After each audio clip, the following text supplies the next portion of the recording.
Big boss Malayalam season 7-ലെ ആദ്യ ആഴ്ചയിലെ നോമിനേഷനിൽ ഉൾപ്പെട്ട ഒരു മത്സരാർത്ഥിയാണ് രേണു സുധി. രേണു സുധിക്ക് തരക്കേടില്ലാത്ത ഒരു വോട്ടും ലഭിക്കുന്നുണ്ട്. അൺഒഫീഷ്യൽ റിസൾട്ട് ആണെങ്കിലും യൂട്യൂബ് പോളുകളാണെങ്കിലും ബിഗ് ബോസ് കാണുന്ന പ്രേക്ഷകർ തന്നെയാണ് അതിലും വോട്ട് ചെയ്തിരിക്കുന്നത്. അതിൽ ഏറ്റവും മുൻപന്തിയിലുള്ള 2 പേരിൽ ഒരാളാണ് രേണു സുധി.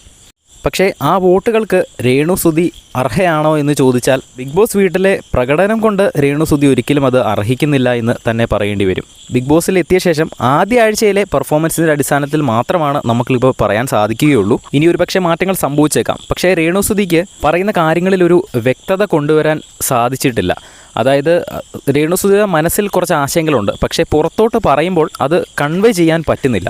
നോമിനേഷൻ്റെ സമയത്താണെങ്കിലും 1-2 വാക്കുകളിൽ ഒതുക്കുകയാണ്. എന്തൊക്കെ പറയാൻ മനസ്സിൽ കിടപ്പുണ്ട്, പക്ഷെ ഒന്നും പുറത്തേക്ക് വരുന്നില്ല എന്ന് നമുക്ക് കാണുമ്പോൾ മനസ്സിലാകും. മറ്റുള്ള സംസാരിക്കാൻ കഴിവുള്ള മത്സരാർത്ഥികളെപ്പോലെ അത്ര അങ്ങോട്ട് വാചാലയാകാൻ പറ്റുന്നില്ല എന്നതാണ് സത്യം. കണ്ടൻറ്റ് കൊടുക്കുന്നുണ്ടോ എന്ന് ചോദിച്ചാൽ കണ്ടൻറ്റ് കിട്ടുന്നുണ്ട്. അത് രേണു സുധിയായിട്ട് കൊടുക്കുന്നതല്ല, അവിടെ നിൽക്കുന്നവർ കാരണം ഒരു കണ്ടൻറ്റിലേക്ക് എത്തുന്നതാണ്. രേണു സുധീനെ നാളെ ബിഗ് ബോസ് വീട്ടിൽ നിന്നും എവിക്റ്റ് ചെയ്ത് വിടാൻ നിങ്ങൾക്ക് താല്പര്യമുണ്ടോ? നിങ്ങളുടെ അഭിപ്രായം എന്താണെന്ന് താഴെ കമൻറ്റ് ചെയ്യുക.